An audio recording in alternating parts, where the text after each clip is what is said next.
ایسی گفتگو کو اس میں ہم ٹھیک ٹھیک ہے.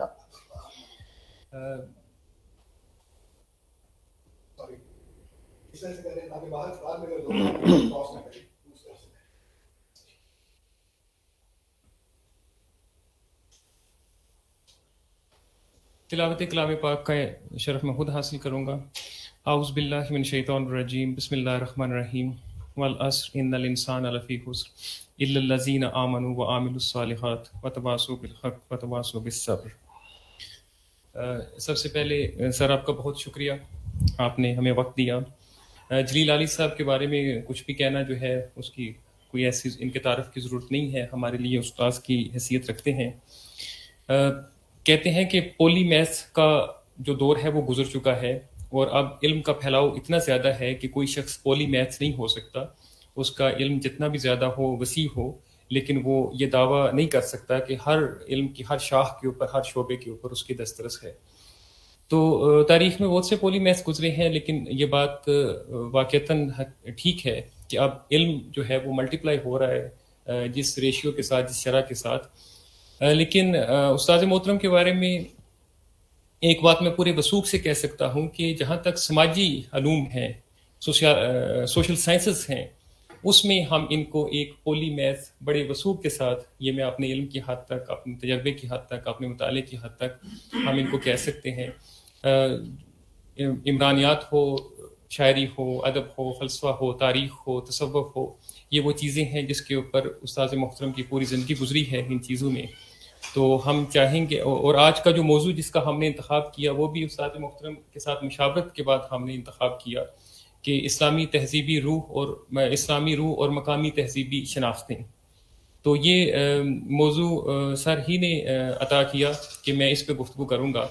میں سمجھتا ہوں کہ عصر حاضر میں اس سے زیادہ ریلیونٹ اور اس سے زیادہ اہم موضوع اور کوئی نہیں ہو سکتا، چاہے وہ کلیش آف سویلائزیشنز ہے، چاہے وہ آئیڈینٹی کرائسس ہے، یا لوکل انڈیجنس آئیڈینٹیز ہیں. تو میں تو سچی بات یہ ہے کہ جب میں نے یہ موضوع پڑھا استاد محترم کہ انہوں نے اس کا انتخاب کیا ہے، تو یہ میرے لیے ایک بہت ہی خوشگوار حیرت کی بات تھی کہ چلے موضوع پہ تو جو سنیں گے وہ سنیں گے، لیکن موضوع از خود ایک اپنے تعارف کے طور پہ جو معنویت کے لحاظ سے یا اہمیت کے لحاظ سے ہمارے سامنے آیا ہے وہ بہت اہم ہے.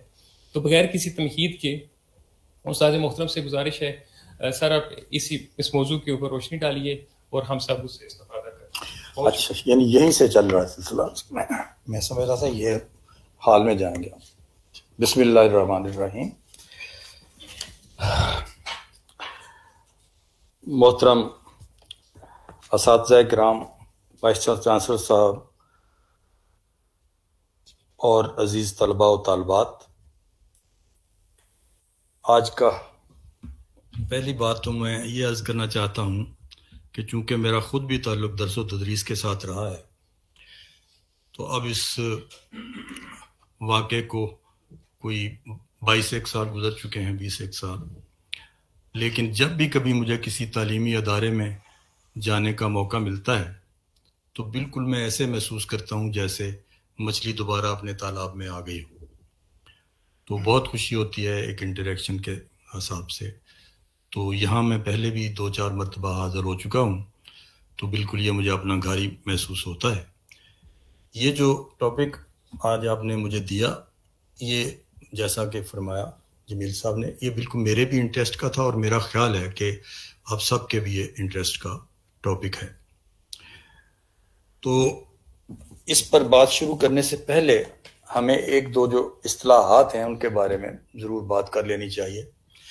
انگریزی میں 2 اصطلاحیں استعمال ہوتی ہیں، کلچر اور سویلائزیشن، اور اردو میں ثقافت، تہذیب اور تمدن 3 اصطلاحیں ہیں. عام طور پر ہم نے کلچر کا ترجمہ کر رکھا ہے ثقافت، لیکن ثقافت کی جو کانوٹیشن عملی طور پر ہم مراد لیتے ہیں وہ صرف میلے ٹھیلے اور کچھ ظاہری رسم و رواج اور رقص و موسیقی وغیرہ چیزیں ہیں. اور وہ جو کلچر کی ڈیپتھ ہے وہ ثقافت کے لفظ میں پوری طرح سے آتی نہیں. اور اگر کبھی ہم ثقافت کا نام لے کے اس کی پوری چیزوں کو انوالو کرنا چاہیں تو وہ عجیب سا لگتا ہے، ثقافت ہلکا لفظ لگتا ہے. تو کلچر کی جو تعریف کی جاتی ہے وہ یہ کی جاتی ہے کہ بھئی جو کسی بھی گروہ، انسانی گروہ کے جو معمولات ہیں زندگی کے، رسم و رواج ہیں، ادب ہے، آرٹ ہے، حتیٰ کہ جو اس کے مذہب ہے، اس کو بھی کلچر میں شامل کیا جاتا ہے۔ اب اس میں آپ کو ایک بات ذہن میں یہ رکھنی چاہیے کہ اگر کلچر مذہب کا پروڈکٹ ہے اور اگر مذہب کلچر کا پروڈکٹ ہے، پیداوار ہے، تو پھر اس کو مقامی ہونا چاہیے۔ لیکن مذہب ٹریول کرتا ہے، کلچر نہیں ٹریول کرتا، مذہب ٹریول کرتا ہے اور ایک جگہ سے دوسرے مقام پر جاتا ہے۔ تو اس کا مطلب ہے کہ مذہب کے اندر کوئی نہ کوئی فاعلی عنصر ہے، فعال عنصر ہے، وہ صرف پیسو نہیں۔ تو اسے صرف آپ کلچر پروڈکٹ نہیں کہہ سکتے۔ تو اس سے اتنا بڑا ویژن میں تبدیلی آتی ہے کہ پھر آپ اسلام کے آغاز کو بھی یہ نہیں سمجھیں گے کہ بھئی 1400 سال پرانے ایک قبائلی معاشرے میں سے یہ پیدا ہوئی چیز، تو پھر تو وہ ہسٹری باؤنڈ ہو جائے گی، ٹھیک ہے نا۔ تو انٹلیکچوئلز کو اس بات پر توجہ کرنی چاہیے۔ تو بعد میں آتا ہوں اس پر۔ اب آپ دیکھیں کہ کلچر کے دو اسپیکٹ ہوتے ہیں، ایک جو سامنے نظر آتے ہیں مرے صورتیں ہیں جو رسموں و رواجوں کی صورت میں، فن کی صورت میں، فن تعمیر کی صورت میں وغیرہ سامنے آتی ہے، اور دوسرا اس کا ہوتا ہے کورٹ پہلو، اس کو کہتے ہیں اوورٹ کلچر اور کورٹ کلچر۔ تو جو اس کا باطنی پہلو ہے اس میں آپ کے عقائد آ جاتے ہیں، آپ کے مذہب آ جاتا ہے، آپ کے احساسات آ جاتے ہیں، رویوں کی ڈیپتھ آ جاتی ہے، اور اس میں آپ کے فیوچر کے خواب بھی آ جاتے ہیں۔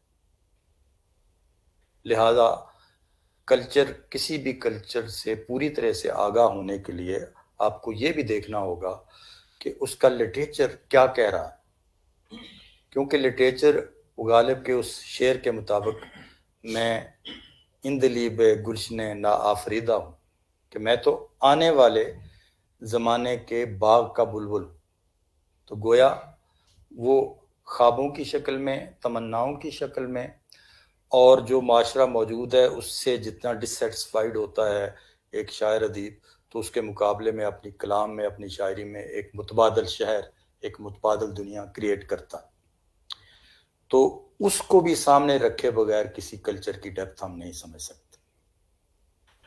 اب ویسٹرن اصطلاحوں میں کلچر کے ساتھ سویلائزیشن ہے۔ سویلائزیشن میں وہ ساری چیزیں آتی ہیں جو جب کلچر ایک اس مرحلے پر پہنچ جاتا ہے، جب بڑے بڑے ادارے، ریلوے، ہوائی جہاز، بینکنگ سسٹم، جب یہ سامنے آ جاتے ہیں تو آپ اس کو سویلائزیشن کے لیول پر لے جاتے ہیں۔ تو اب کلچر کی جو پہلی دو نے خوبیاں آپ کو بتائیں، کوورٹ کلچر اور اوورٹ کلچر، اس کے لیے ہمیں دو لفظ استعمال کرنے پڑتے ہیں، ثقافت اور تہذیب، اور سویلائزیشن کے بیان کے لیے تمدن آ جاتا ہے۔ تو لہٰذا میری گفتگو میں بھی کبھی ثقافت اور کبھی تہذیب کا لفظ استعمال ہوگا، تو آپ ان دونوں سے یہ سمجھیں کہ کلچر کی بات ہو رہی ہے۔ اب کلچر کے تعین کا مسئلہ کہ کلچر کس ایریا کا، یہ بہت اہم بات ہے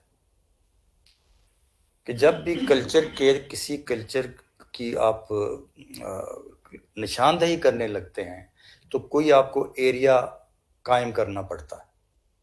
ٹی ایس ایلیٹ نے اس کے بارے میں بہت خوبصورت بات کہی۔ اس نے کہا کہ پوری دنیا کے انسانوں کا بھی ایک کلچر دریافت کیا جا سکتا ہے، جو کامن ٹریٹس ہیں ساری آج کی ہیومینٹی میں۔ یہ تو ہو گیا اس کا وسعت کے اعتبار سے، دائرے کے اعتبار سے، اور محدود تحدیدی دائرے میں وہ یہ کہتا ہے کہ ہر فرد ایک الگ کلچر کا مالک ہوتا ہے۔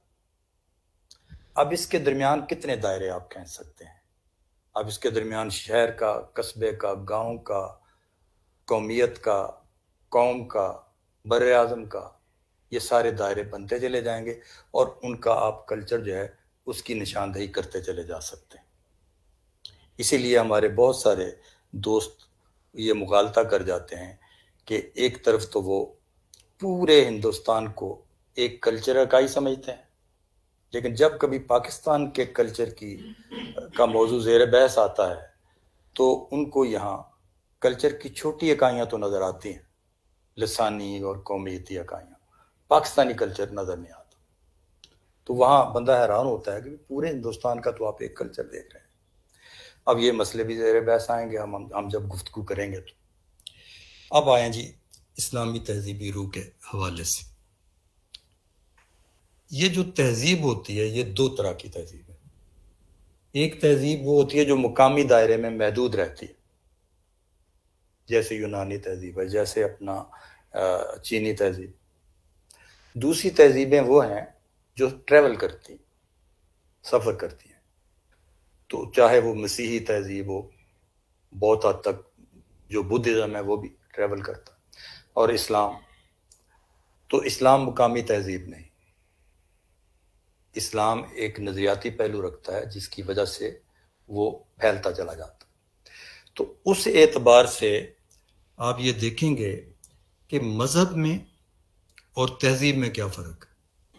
یعنی اسلامی تہذیبی روح کی ہم بات کر رہے ہیں تو کیا یہ مذہب تک محدود ہے؟ نہیں. مذہب کی ایک غیر متبدل شکل ہوتی ہے، اس کا ایک متن ہے، ایک شخصیت ہے اور اس کے فرمودات ہیں. یہ مذہب کا دائرہ. ٹھیک ہے. ہر مذہب کا بانی جب رحلت کر جاتا ہے تو اس کے بعد وہ مذہب جو ہے وہ تہذیبی دائرے میں داخل ہو جاتا. یہ نہیں کہ مذہب ختم ہو جاتا، مذہب کی اپنی فارمل شکل تو اپنی جگہ پر موجود رہتی ہے، مگر وہ ایک اور ڈائمنشن میں سفر شروع ہو جاتا ہے، اس کا وہ ہے تہذیبی. اور تہذیب کی یہ خصوصیت ہے کہ اس میں ایک گروتھ ہوتی ہے، وہ ایک جگہ پر جامد ہو کے نہیں رکی رہتی. اس کے ٹیکسٹ بھی بدلتے چلے جاتے ہیں. مثلا فلسفے کی تحریریں بدلیں گی، لٹریچر کے ٹرینڈز بدلیں گے، تو اس کی فن تعمیر کے ٹرینڈز بدلیں گے، وہ اس میں تبدیلی ہوتی چلی جاتی. اس کے لیے میں مثال آپ کو سمجھانے کے لیے عرض کروں گا کہ دیکھیے رسول اللہ صلی اللہ علیہ وسلم کے آخری جو ان کا حج تھا اس میں جو انہوں نے خطبہ دیا، اس میں بھی غلاموں کے ساتھ اچھے سلوک کی بات کی. گویا آخری آیت کے آنے تک غلامی کی قطعی منافی آپ کو نہیں ملتی کہیں. لیکن جب وہ تہذیبی دائرے میں داخل ہوا اسلام، تو آج 1400 سال کے فاصلے پر آپ کی جو اسلامی تہذیبی روح سے پیدا ہونے والی مذہبی حص ہے، اس میں غلامی کی کوئی گنجائش ہے؟ اتنا شرح صدر پیدا ہو چکا ہوا ہے تہذیبی طور پر ہمارے اندر کہ آپ علماء سے اس بارے میں فتویٰ لینے جائیں گے تو شاید وہ 20 قسم کی اس کی انٹرپریٹیشنز کریں. ٹھیک ہے. لیکن آپ کا جو تہذیبی حیثیت ہے وہ بڑا شرح صدر رکھتی ہے کہ اسلام میں غلامی نہیں جائز.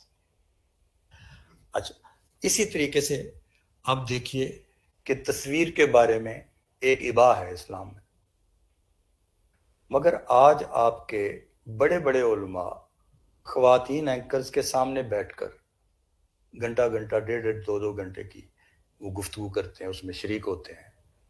کبھی ان کو یہ احساس نہیں ہوا کہ وہ کسی مذہبی اصول کے خلاف کوئی بات کر رہے ہیں. یہ ہے تہذیبی پس منظر جو میں بتا رہا ہوں کہ تہذیبی سفر میں یہ شرح صدر پیدا ہو گیا، ہوا اسلامی روح سے ہی. اب ایسے ہی اب دیکھیں آپ کی کتنی تسکین ہوتی ہے جب بدلے ہوئے حالات میں جو پیش رفت انسانیت کر لیتی ہے اس کے بارے میں اگر آپ کو کوئی اشارہ قرآنی آیت میں سے مل جائے تو آپ کتنا ایک طمانیت آپ کو حاصل ہوتی. تو ایسے ہی میری توجہ قرآن مجید کی اس آیت کی طرف چلی گئی کہ تمہیں ایک سخت گھاٹی سے گزرنا ہے. وہ گھاٹی کیا ہے؟ وہ ہے گردنوں کا چھڑانا. تو ہم اسے ایک حکم کے طور پر لے سکتے ہیں کہ تاریخ کا جو جبر تھا، ریلیٹیوٹی جو تھی تاریخ کی، وہ اس وقت غلامی کے خاتمے کی اجازت نہیں دیتی تھی، پاسبل ہی نہیں تھا. کوئی ذاتی عادت تو آپ کی دور ہو سکتی تھی، جیسے شراب کے مٹکے ٹوٹ گئے، لیکن سسٹم جب تک آؤٹ کرے گا ہسٹری آگے نہیں بڑھے گی، وہ نہیں بدل سکتا تھا. تو قرآن مجید نے یعنی اس متن کے اندر یہ خوبی ہے، انٹرنسک خوبی اس کے اندر یہ ہے کہ حالات بدلتے چلے جاتے ہیں اور آپ کو اس کے اندر سے نئی ڈائمنشن نکلتی محسوس ہوتی ہیں. اسے چھوڑیں شاعر جو اچھا خاص قسم کا جو اچھا مضبوط شاعر ہو، اس کا جو متن ہوتا ہے وہ جامد نہیں ہوتا، غالب ہے اس کی، آپ نئی نئی انٹرپریشنز کر رہے ہیں، تو ایک ایسی چیز جو قیامت تک کے لیے ہمیں دی گئی ہے تو اس میں کیوں گنجائش اس کی نہیں ہوگی؟ تو لہٰذا آپ دیکھتے ہیں کہ ہر دور کے ایکسیپشنل انٹلیکچوئلز اسلام سے متاثر ہوتے چلے جا رہے ہیں، انہیں کوئی پکڑ کے نہیں کر رہا، زبردستی نہیں ان کے ساتھ کر رہا، وہ سچائی کی تلاش میں نکلتے ہیں۔ کئی لوگ جو کفر سے مسلمان ہوئے، ایکسیپشنل انٹلیکچوئلز ہزاروں ہیں۔ تو اس کا مطلب ہے کہ یہ متن جو ہے یہ ایسا زندہ متن ہے قرآن کا کہ اس کے اندر سے آپ کی عقل جتنی جتنی ترقی کرتی چلی جاتی ہے تو اتنا اتنا آپ پر وہ کھلتا چلا جاتا۔ میرا ایک شعر ایسے ہی مجھے یاد آ گیا تو اس کے سنانے کا بہانہ بھی پیدا ہو گیا کہ یہ دید تو روداد حجابات ہے عالی، یہ دید تو روداد حجابات ہے عالی، وہ ماہ مکمل نہ گھٹا ہے نہ بڑا ہے۔ تو صداقت تو روز ازل سے ایک ہی موجود۔ اب اس کی جو ایک آیت ہے کہ ہر دن میری نئی شان کے ساتھ طلوع ہوتا ہے، تو گویا انفولڈ جو ہو رہی ہے صداقت، وہ ہر دن اس کی نئی نئی ڈائمینشنیں ہمارے سامنے آ رہی ہیں۔ تو یہ تہذیبی سفر کی میں بات کر رہا تھا۔ اب دوسری میں نے وہ بتایا کہ تصویر کے بارے میں بھی آپ دیکھیں کہ علماء کبھی بھی اب ان سے اسی عالم سے جو شریک ہوتا ہے مذاکروں میں خواتین کے ساتھ بیٹھتا ہے، تو اس سے کبھی آپ جا کے کہیں جی تصویر کے بارے میں کیا حکم ہے، تو وہ آپ کو شرع صدر کے ساتھ یہ نہیں کہے گا اسلام میں تصویر جائز، لیکن تہذیبی اسلام میں جائز ہو چکی ہے، اور بہت ساری مثالیں دے سکتے ہیں آپ۔ اب اسلامی تہذیبی روح کا میں ایک آف وائٹیلٹی کی ایک ثبوت آپ کو دینا چاہتا ہوں۔ اقبال نے اپنے لیکچرز کے آغاز میں یہ لکھا تھا کہ اسلام مذہب یہ ایک مسلسل سماجی موومنٹ۔ اب ہمارے دانشوروں کا میرے اپنے خیال کے مطابق ایک ہینڈی کیپ یہ ہے کہ مذہب کے بارے میں ہمارا سارا تصور ویسٹرن سویلائزیشن کی تاریخ سے بنا ہے، اور ویسٹ میں یہ ہوا کہ عیسائیت پاپائیت کی گرفت میں آ گئی اور اس کے غلبے میں رہی، اور اقبال کا بہت بڑا چیلنج ہے، وہ یہ کہتا ہے کہ نہ کبھی اسلام میں پاپائیت رہی ہے نہ کبھی پاسبل۔ اب اسی محدود معیار پر مذہب کو دیکھا گیا، تھیالوجی کے معیار پر، تو اس لیے آپ کو پتہ ہے ویسٹ نے کتنے 100 سال پہلے تھیالوجی سے نجات حاصل کر لی، اور انہوں نے اسی پر پرکھ کر مذہب کو بھی پرسنل مسئلہ بنا دیا۔ آج صورتحال یہ ہے کہ ایک ریلیجن بھی دنیا میں موجود نہیں ہے جو کلیکٹیو سروکار کے ساتھ استعمار کے خلاف کوئی موومنٹ بنا رہا ہو۔ کوئی ہے بتا دے؟ مگر یہ اسلاموفوبیا، یہ اسلامی بم، یہ تہذیبوں کا تصادم، یہ کیا ہے؟ یہ اس لیے کہ آج آپ کو دکھائی دیتا ہے کہ اشتراکیت کے زوال کے بعد سب سے بڑی جو قوت عالمی استعمار کے خلاف تحریکیں بنا رہی ہے وہ اسلامی تہذیبی روح ہے۔ وہ افغانستان ہو، وہ ایران ہو، وہ فلسطین ہو، وہ کشمیر ہو، وہ عراق ہو۔ عراق اور افغانستان کے بارے میں نے انڈین کمیونسٹ کے پارٹی کے سربراہ کے لفظ میں نے سنے ٹیلی ویژن اسکرین پر، میں وہ دہراتا ہوں۔ اس نے کہا کہ ہمیں نظریاتی اختلاف تو ہو سکتا ہے، مگر عالمی استعمار کے خلاف جو مزاحمت عراق میں اور افغانستان میں ہو رہی ہے ہم اسے سلوٹ کرتے ہیں۔ یہ ایک غیر مسلم اشتراکی، اور جہاں بہت بڑی روایت ہے اشتراکیت کے، انڈیا میں تو آپ کو پتہ ہے وہاں باقاعدہ عملی موومنٹ موجود ہے۔ تو پاکستان میں تو صورتحال آپ نے یہ دیکھی کہ اس طرح اس کے رشیا کے زوال کے بعد ہمارے، آپ کو پتہ اس سے پہلے صورتحال یہ تھی کہ آپ کی تنقیدی جو کتابیں تھیں اور مضامین تھے ان کے ہر صفحے پر کمٹمنٹ کا لفظ آتا تھا کہ کمٹمنٹ کیا ہے آپ کی. آج آپ کی تنقیدی تحریروں میں کمٹمنٹ کا لفظ غائب ہے، اور ذرا ذرا سی بات پر پاکستان میں اینٹی امریکہ جلوس نکل آتے تھے. اب وہ زوال روس کے بعد وہ سارے کے سارے این جی اوز میں چلے گئے اور ملٹی نیشنل کمپنیز میں چلے گئے. اچھا، اب کبھی کبھی ہمیں یہ آواز تو سنائی دیتی ہے کہ امریکہ کے پری ایمپشن کے نظریے کے خلاف امریکہ میں انٹلیکچوئلز کے ایک گروپ نے یہ کہا، لیکن یہ سوال اپنے آپ سے ہم نہیں کرتے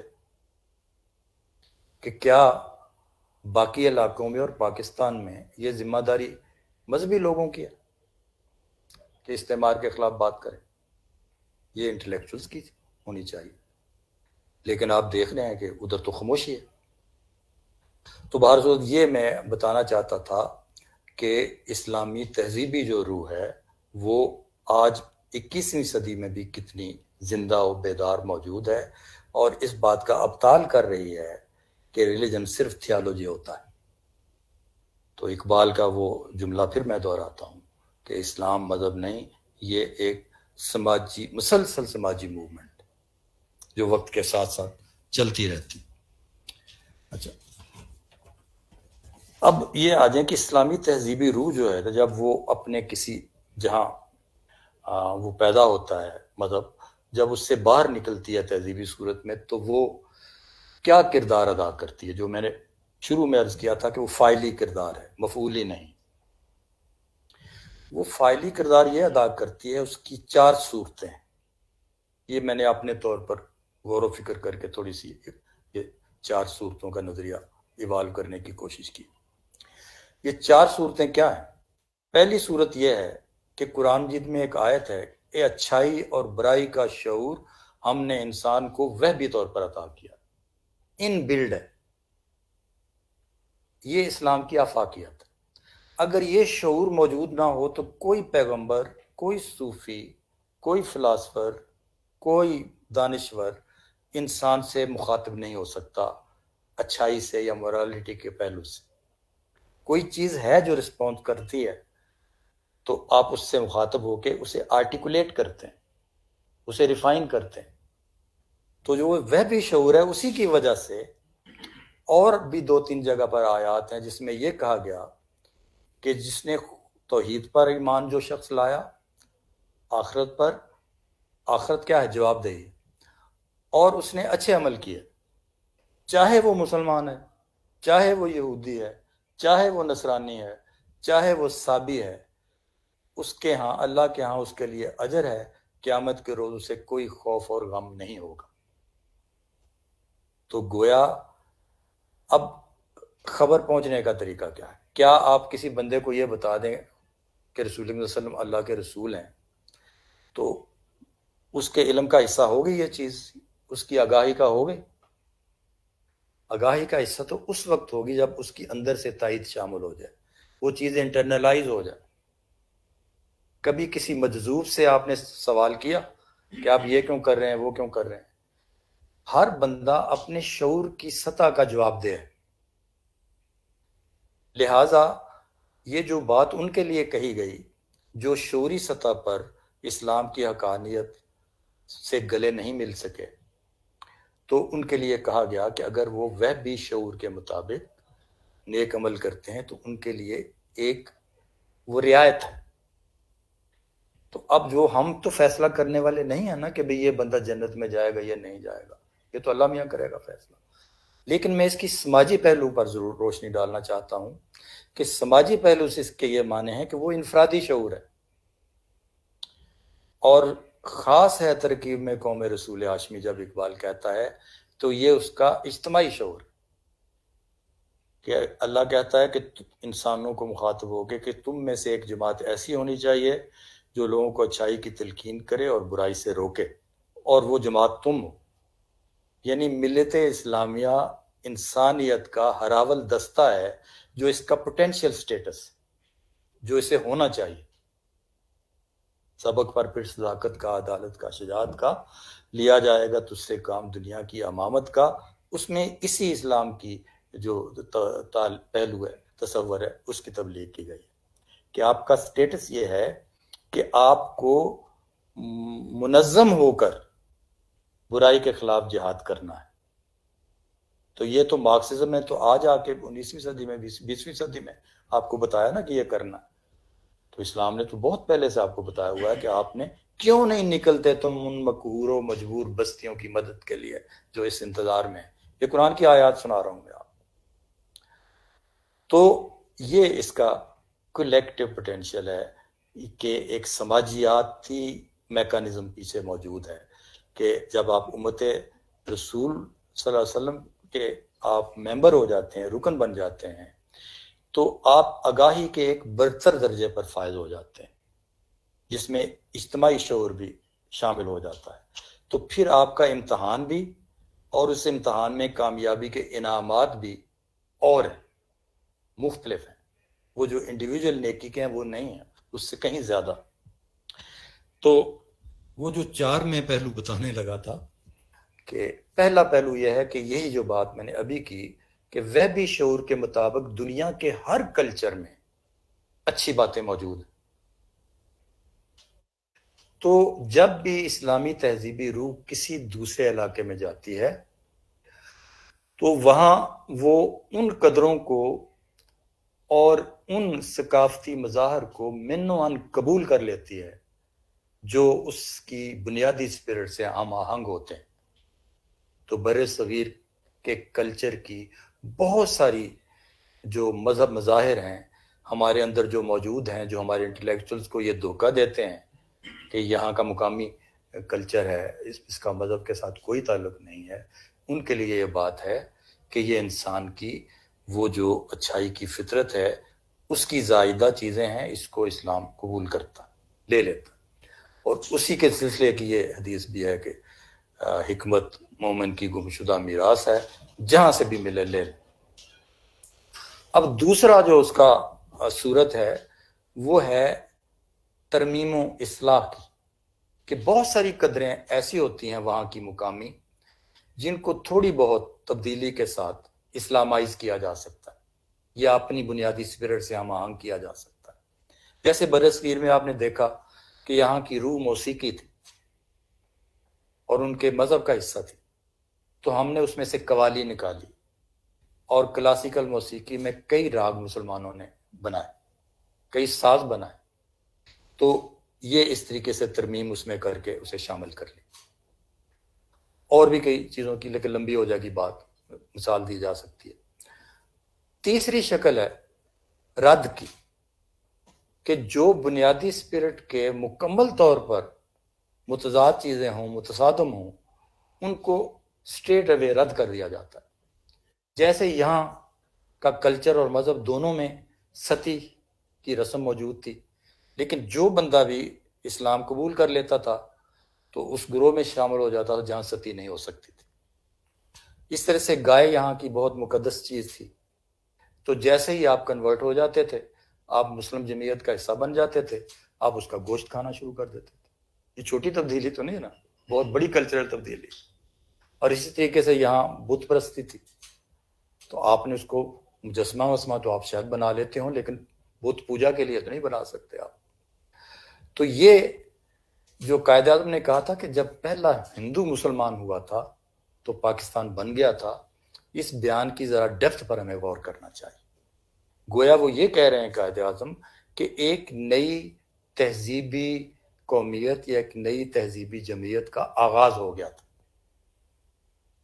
اب ظاہر ہے کہ with the passage of time جب یہ جمعیت بڑی ہوتی چلی گئی تو اس کی اپنی ایک تاریخ بنتی چلی گئی، اس کے اپنے ہیروز بنتے چلے گئے، اس کا ایکیمولیٹو پروسیس کے ساتھ ورثہ جو تھا تہذیبی وہ جمع ہوتا چلا گیا، اور وہ ہوتے ہوتے پھر تاریخ نے ایک کروٹ لی کہ پہلے بادشاہتوں کا زمانہ تھا۔ بادشاہتوں کی اتنی بڑی طاقت کے باوجود دین الہی نہیں چل سکا۔ اس پر غور کریں کہ اسلامی تہذیبی روح اتنی طاقتور چیز ہے کہ بادشاہ کی فورس کے باوجود دین الہی نہیں چلایا جا سکا۔ مجدد الافسانی کی تحریک چلی اور وہ جیتی۔ اس کے بعد آپ دیکھتے ہیں کہ دوسرا مرحلہ آتا ہے، پھر اپنا شاہ ولی اللہ کا زمانہ آتا ہے، پھر سر سید کا آتا ہے۔ اب وہی چیز جب اقبال کے زمانے میں آتی ہے تو تاریخ ایک کروٹ لے لیتی ہے۔ کروٹ کیا ہے؟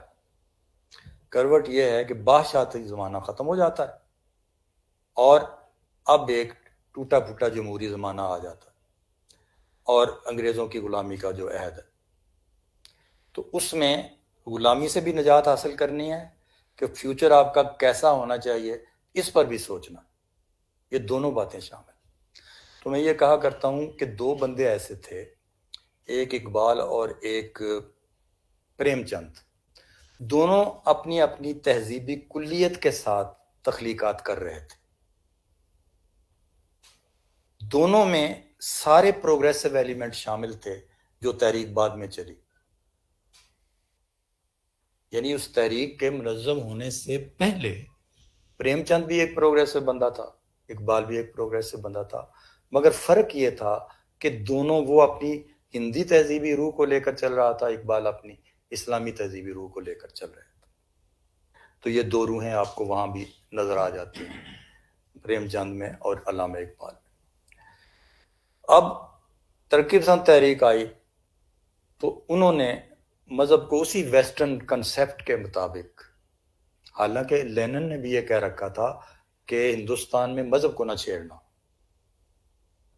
لیکن ان کا جو کنسیپٹ بنا یا بنوا دیا گیا، یا آپ تھوڑا سا سازشی تھیوری پر چلے جائیں تو سامراج نے اپنی زیادہ چالاکی کے ساتھ انٹلیکچوئلز کو سمجھ لیں کہ ان کو اغوا کر لیا، ٹھیک ہے، اور اس میں وہ انکلکیٹ کر دی، اور پھر یہ بن گیا بر صغیر میں تصور کہ اینٹی ریلیجن ہونا ہی کافی ہے پروگریسو ہونے کے لیے،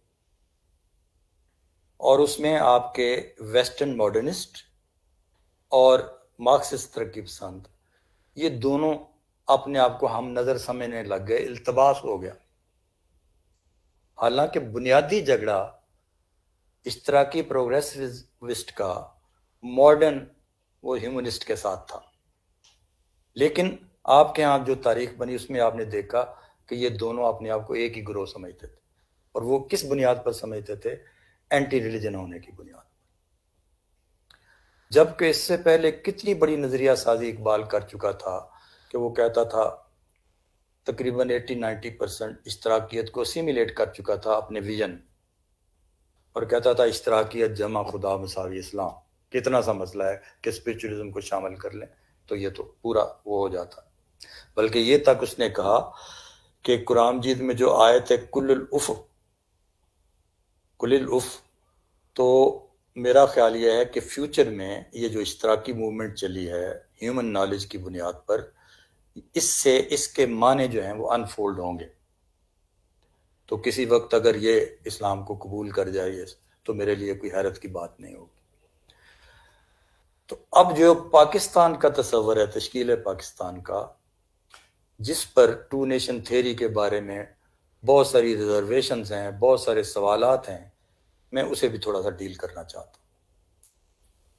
یہ بالکل ایک پیکیولر تصور قومیت پر پاکستان بنا ہے، نہ یہ لسانی، جغرافیائی اور نسلی بنیاد پر، اور نہ مذہبی بنیاد پر۔ اس کو خاص طور پر ذہن میں رکھنا چاہیے۔ یہ دونوں ہائی جیک کرتے ہیں، مذہبی لوگ بھی ہائی جیک کرتے ہیں اس کو، اور جو دوسرے لوگ ہیں وہ بھی اس کو ہائی جیک کرتے ہیں۔ یہ بنا ہے بر صغیر کے اندر جو اسلامی تہذیبی روح سے پیدا کردہ قومیت تھی، یعنی تہذیبی قومیت کے نتیجے میں۔ اب یہ تہذیبی قومیت جو ہے، ایک ہی اسلامی تہذیب جو پوری مسلم ورلڈ میں موجود ہے مشترک، مگر اس کی قومیتی تہذیبی صورتیں مختلف، جیسے ترکی تہذیبی قومیت، ترکی اسلامی تہذیبی قومیت کہنا چاہیے، ایرانی تہذیبی اسلامی قومیت، عراقی تہذیبی اسلامی قومیت۔ اسی طرح سے ہند اسلامی تہذیبی قومیت ایک چیز تھی جس کو ہم سارے ہندوستان میں پھیلے ہوئے مسلمان شیئر کرتے تھے۔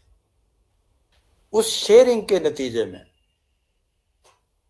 قائد اعظم نے یہ مقدمہ جیتا تھا، یعنی قومیت کی، تصور قومیت کی بنیاد پر جیتا ہوا مقدمہ تھا، کلچر کے ڈفرینٹ ہونے پر جیتا ہوا یہ مقدمہ تھا۔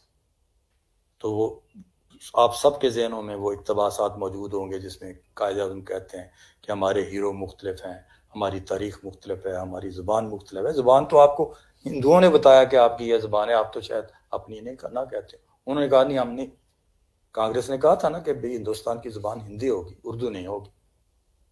تو یہ انہوں نے بتایا آپ کو، ہمارے دانشوروں کو شاید بہت ساری باتیں دشمنوں کے رد عمل سے پتہ چلتی۔ تو یہ بر صغیر میں جو ہند اسلامی تہذیبی قومیت تھی اس کو آرٹیکولیٹ کیا علامہ اقبال نے، اس سے نظریہ سازی کی۔ اور اس میں آپ دیکھیے ان لوگوں کا تاریخی شعور ہم سے کتنا برتر تھا جن کو کبھی اس ایریا میں نہیں آنا تھا جو آزاد وطن کے نام سے مسلمانوں نے حاصل کرنا تھا۔ تو انہوں نے بھی اس کی تائید کی، پتہ تھا انہیں، کسی کو یہ نہیں تھا کوئی امید کہ ہم نے ادھر جانا ہے۔ پہلے تو بنا ہی اس تصور پر تھا کہ انتقال آبادی تو نہیں ہونی۔ تو انہوں نے کس بنیاد پر کیا؟ کیونکہ وہ یہ جانتے تھے کہ بر صغیر میں ایک آزاد مسلم مملکت کا پوٹینشلی کیا معنی ہے۔ اس کا پوٹینشیل میں بعد میں بتاؤں گا کہ اس نے عملی طور پر بھی ثابت کیا گئی گزری حالت میں۔ تو جو لوگ آج ہم یہ کہتے ہیں جو ادھر رہ گئے ان کا کیا بنا، وہ بھائی آپ یہ اس طرح کا الزامی قسم کا جو سوال اٹھاتے ہیں، آپ ان سے پوچھیں کہ کبھی وہ کہتے ہیں کہ یہ ٹوٹ جانا چاہیے؟ ان کے تو دعاؤں میں شامل ہے کہ یہ مضبوط ہو پاکستان۔ یعنی جو وہاں بھگت رہے ہیں تکلیفیں، ان کے منہ سے تو کبھی ایسے برے لفظ نہیں نکلتے، بلکہ وہ جھنڈے لہرا دیتے ہیں اسلام پاکستان کے بعض اوقات۔ تو آپ یہاں بیٹھے یہ فرما رہے ہیں، تو ان کا تاریخی شعور کسی بھی بڑے سے بڑے دانشور سے زیادہ تھا۔ اچھا اب آ جائیے، جب 23 مارچ کو قرارداد پاکستان منظور ہوئی تو اس میں ریاستوں کا ذکر تھا، ایک ریاست کا نہیں۔ آپ کو پتہ ہے کہ کسی بھی ہندو انٹلیکچوئل نے، کسی بھی ہندو پریس نے یہ کہا ہو کہ تھیری آپ 2 نیشن کی دے رہے ہیں اور ملک آپ 4 بنا رہے ہیں یا 5 بنا رہے ہیں، کسی نے کہا؟ یعنی آپ کا دشمن اچھی طرح سے یہ سمجھتا تھا کہ جو بر صغیر میں ہند اسلامی تہذیبی قومیت ہے وہ ایک سے زیادہ ملک بن جانے سے بھی وہ موجود رہتی ہے، ختم نہیں ہوتی۔ یہ الگ بات ہے کہ پھر بعد میں وہ اس سے ایک اگلے مرحلے میں داخل ہو جاتی ہے، وہ جیسے میں نے کہا ترکی اسلامی تہذیبی قومیت اور عراق کی تہذیبی اسلامی قومیت، تو پھر چاہے 10 بن جائیں ملک، کیا ہوگا؟ بنگلہ دیشی اسلامی تہذیبی قومیت، یہ ہوگا پھر۔ تو جن کو ایسٹ پاکستان کے سیپریٹ ہو جانے کے بعد جو اندرا گاندھی کے ہم آواز ہو کر یہ کہنے لگ جائیں کہ 2 نیشن تھیوری ٹوٹ گئی، تو ان کو بات سمجھ لینی چاہیے۔ یہ میرے ایک دوست تھے یوسف حسن عابد صاحب، جانتے ہیں بڑی اچھی طرح، بہت بڑے مارکسسٹ تھے اور جینون مارکسسٹ تھے۔ میں نے ان سے کہا کہ میں نے کہا یار آپ نے کوئی 46 میں آ کے، آپ لوگ تو بہت زیادہ اجتماعی شعور کے مالک تھے اور سماجی شعور کے مالک تھے، لیکن آپ کو 46 تک نہیں پتہ چلا کہ بر صغیر میں کوئی بڑی تبدیلی ہونے جا رہی ہے۔ 23 میں قرارداد بھی منظور ہوگی، پھر بھی نہیں آپ کو پتہ چلا۔ تو آخر آپ نے اس موومنٹ کو جینون موومنٹ قرار دیا اور اس کی حمایت کی تشکیل پاکستان کی۔ تو مجھے کوئی 50 سال ہو گئے ہیں آپ کے ساتھ گفتگویں کرتے ہوئے، تو کبھی بھی تشکیل پاکستان کے ساتھ شرح صدر کا اظہار آپ لوگوں نے نہیں کیا، تو پھر کس بنیاد پر آپ نے اس کی حمایت کی تھی؟ نظریاتی بنیاد کیا تھی آپ کی؟ تو یوسف صاحب نے کہا کہ جی وہ نظریاتی بنیاد یہ تھی کہ کمیونسٹ مینیفیسٹو میں یہ لکھا ہوا ہے کہ کوئی قوم بن کر الگ ہونا چاہے تو وہ ہو سکتی ہے۔ تو میں نے کہا یہ تو نہیں ہوا، سندھ قومیت بھی تقسیم ہو گئی، پنجاب قومیت بھی تقسیم ہو گئی، بنگال قومیت بھی تقسیم ہو گئی۔ تو ان کی یہ خوبی تھی کہ وہ بات مان لیتے، تو انہوں نے کہا آپ کا یہ پوائنٹ جاندار ہے، یہ بات ٹھیک ہے آپ۔ تو اس لیے تاریخی طور پر جو چیز اپنے آپ کو ثابت کر دے، عالمی سطح کی تبدیلیاں کر دے دنیا کے نقشے میں، آپ اپنی کتابی علم میں اس کی نفی کرتے چلے جائیں گے۔ آپ اپنے علم کو امینڈ کریں اپنے علم میں، کیونکہ انڈکٹیو لاجک کا اور سائنٹیفک میتھڈ کا یہی تقاضا ہے کہ جو ہو رہا ہے آپ کے سامنے اس سے نتائج نکالیں۔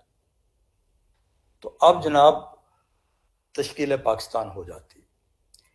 تشکیل پاکستان کے بعد ایک نئی تہذیبی قومیت کا آغاز شروع ہو جاتا ہے، اس لیے کہ پہلے آپ انگریزوں کی غلامی میں زندگی بسر کر رہے تھے، ہندو اکثریت کے درمیان زندگی بسر کر رہے تھے۔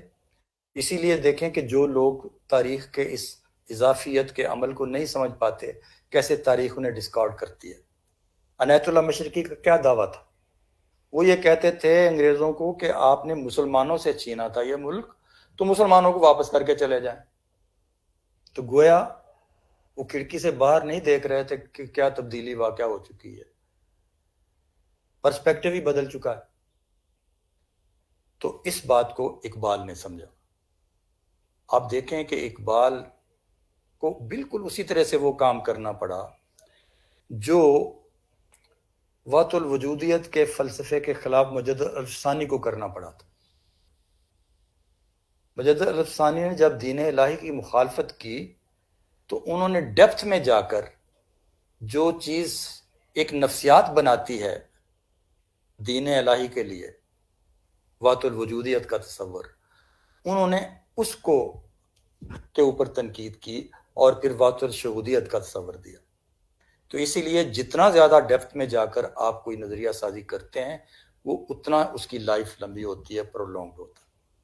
تو اقبال نے وہی کام کیا اپنے عہد میں لیکچرز لکھ کر کہ جو ویسٹرن نالج کے وجہ سے پیدا ہوئے سوالات تھے، تاریخ کے علمی ارتقاء کے حوالے سے پیدا ہوئے سوال تھے، پرسپیکٹو بدل جانے کے حوالے سے جو پیدا ہوئے سوالات تھے، ان کا جواب تلاش کر کے ایک نظریاتی تشکیل کرنے کی کوشش کی۔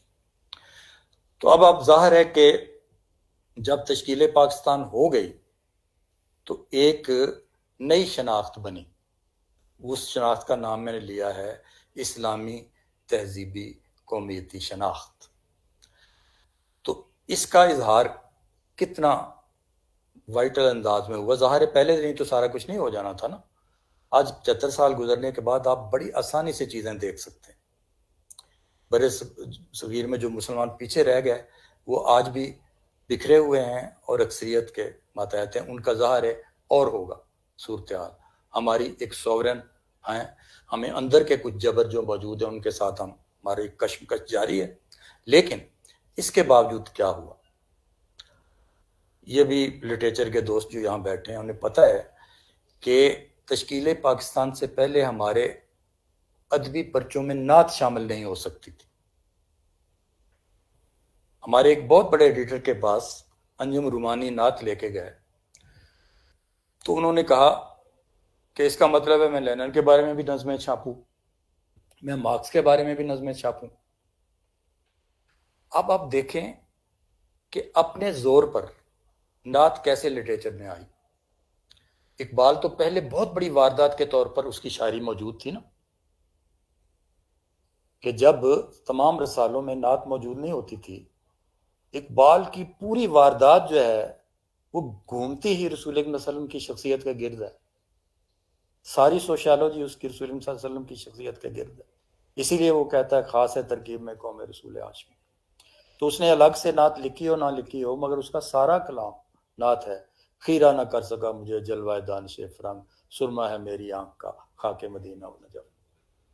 تو اس کے بعد جب تشکیل پاکستان ہو گئی تو منیر نیازی کی غزلوں میں اس طرح کے شعر آئے، بیٹھ جائیں سایہ دامان احمد میں منیر، اور پھر سوچیں وہ باتیں جن کو ہونا ہے ابھی، اور فروغ اس میں محمد و بستیوں میں منیر، قدیم یاد نئے مسکنوں سے پیدا۔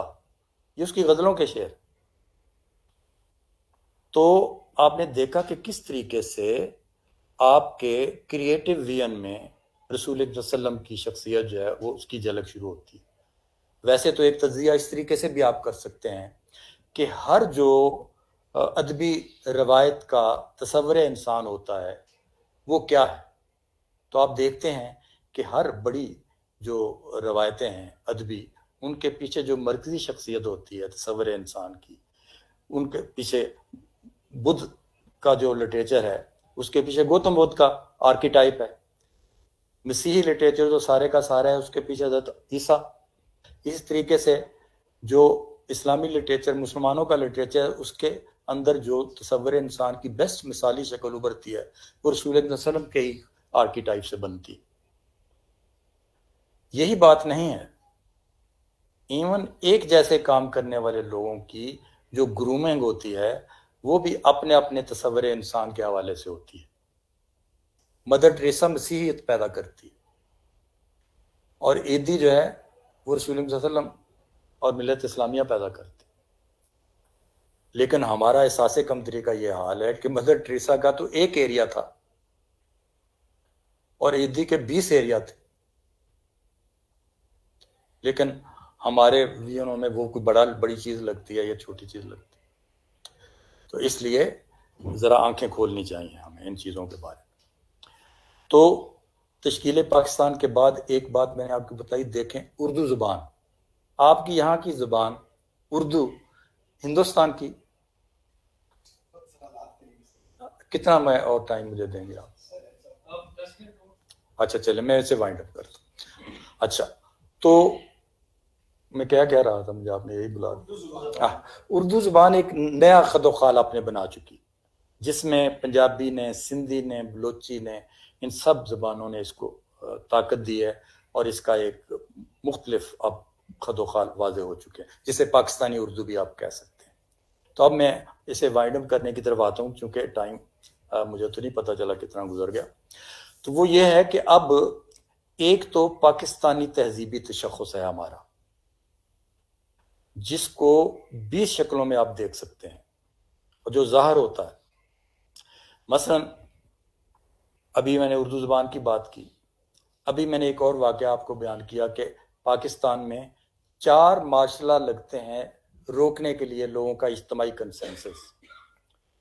اس کے باوجود 10-10 سال وہ ملائیت کی پرورش بھی کرتے ہیں، مگر پاکستان کا مجموعی اجتماعی تشخص جو ہے اس کا پوٹینشیل اتنا مضبوط ہے کہ الیکشن جب بھی ہوتے ہیں ملائیت کو 5% ووٹ بھی نہیں ملتے، جبکہ انڈیا میں لوگوں کے اکثریتی ووٹوں کے ساتھ سیکولرزم کے باوجود، وداؤٹ بریک ڈیموکریسی کے باوجود رول ہو رہا ہے فنڈامنٹلسٹوں کا. یہ فرق ہو گیا. پھر آپ دیکھتے ہیں کہ پاپ میوزک آتا ہے تو کس لیے آتا ہے؟ وہ آتا ہے وہ جو ملٹی نیشنل اکانومی ہے، مارکیٹ اکانومی ہے، اس کو فیسیلیٹیٹ کرنے کے لیے، کیونکہ شیلونیس پیدا کرتا ہے پاپ میوزک. جہاں بھی ڈیپتھ ہوتی ہے وہاں ریزسٹنس ہوتی ہے، کنٹینٹمنٹ ہوتی ہے.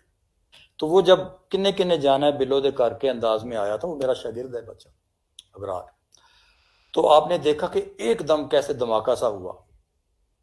اس کے بعد آپ کا جو تہذیبی پوٹینشیل تھا اس نے نصرت فتح علی خان کو کھڑا کر دیا.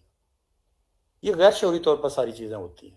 نصرت فتح علی خان نے بیس قائم رکھا، انوویشنز کی، اختراع کی، اور ایک بیلنس کر دی. نتیجتاً آج آپ کے کلاسیکل گھرانوں کے بچے جو ہیں وہ نئی نئی ٹیونوں میں عارفانہ کلام پڑھ رہے ہیں، اور آپ اس بات کی گواہی دیں گے کہ پاکستان نے اتنے کپڑے نہیں اتارے پاپ میوزک میں جتنے انڈیا نے اتار دیے. پھر میں نے آپ کو یہ بھی کہا تھا کہ گلوبلائزیشن جو عالمی استعمار کے مطلب کی گلوبلائزیشن ہے، اس کے لیے سب دروازے انڈیا نے کھول دیے. آپ کے ہاں ایک مزاحمت ہے، اسی لیے آپ کو ڈبل کراس، ڈو مور کے سبق سنائے جاتے ہیں. بہت لمبی باتیں میرا جی چاہتا تھا کرنے کو، لیکن ٹائم بہت تھوڑا ہے. صرف یہ بتانا چاہتا ہوں کہ اب ہماری جو مقامی شناختیں ہیں، لسانی، قومیتی، اور ہماری جو اجتماعی پاکستانی تشخص ہے، ان کا آپس میں کوئی کلیش نہیں ہے. یہ ایک دوسرے کے ساتھ ریسیپروکل ہے. اس کو آپ یونٹی ان ڈائیورسٹی بھی کہہ سکتے ہیں. ایک جو پاکستانی ریاستی سطح سے بہت سارا اس میں ساری آپ سمجھیں کہ آرگنائزیشن بھی شامل ہے، ایگزیکٹو بھی شامل ہے، ہمارے ریاستی عمل بھی سارے کا سارا شامل ہے، اس سے بھی ایک کلچر بنتا ہے. اچھا، وہ کلچر جو ہے وہ متاثر کر رہا ہے آپ کی مقامی ثقافتی آئیڈینٹیٹیز کو، اور مقامی ثقافتی آئیڈینٹیٹیز متاثر کر رہی ہیں آپ کے کولیکٹیو کلچر کو. تو یہ ریسیپروکل ہے. ان کا کوئی ساری زبانیں جتنی ہیں آپ کی وہ قرآنی متن، قرآنی رسم الخط میں دائیں طرف سے لکھی جا رہی ہیں. ہمارے ہاں ہمارے لیفٹسٹوں نے کوشش کی یہ دکھانے کی کہ شاید یہ ایک دوسرے کے خلاف کوئی اکائیاں ہیں. تو انہوں نے بٹائی کو کھڑا کیا، رحمان بابا کو، خوشحال خان کو کھڑا کیا، بلے شاہ کو کھڑا کیا. تو پتہ چلا کہ یہ سارے کے سارے تو ایک ہی میٹا فزکس کے لوگ ہیں، ایک ہی تصوف کے لوگ ہیں، ایک ہی طرح کی انسان دوستی کے لوگ ہیں، اور ان کا ایڈیم سب کا اسلامی ہے. تو آپ یہ دیکھیں کہ اس بات کو جو موجود ہے اس کو نگیٹ جب آپ کرتے ہیں تو آپ اپنے آپ کو نگیٹ کرتے ہیں. میں انہی باتوں کے ساتھ اور بات کے ساتھ اپنی گفتگو ختم کرتا ہوں، کیونکہ مجھے بار بار اشارے ہو رہے ہیں. بہت بہت شکریہ آپ سب کا. بہت شکریہ سر. کاش کہ ہمارے پاس ظاہر وقت کا بھی ایک محدود وقت ہے، تو اس میں ہم نے آپ کو مزید سننا چاہیں گے، لیکن انشاءاللہ ہم آپ کو دوبارہ زحمت دیں گے سر، اگر آپ نوازش فرمائیں گے. ہم ضرور. اس سے بڑے پیمانے سوالات کو یہاں تو جی سوالات حاضرین میں سے اگر کسی کا سوال ہے سب سے پہلے. جی زبیر صاحب آپ پوچھ لیجیے.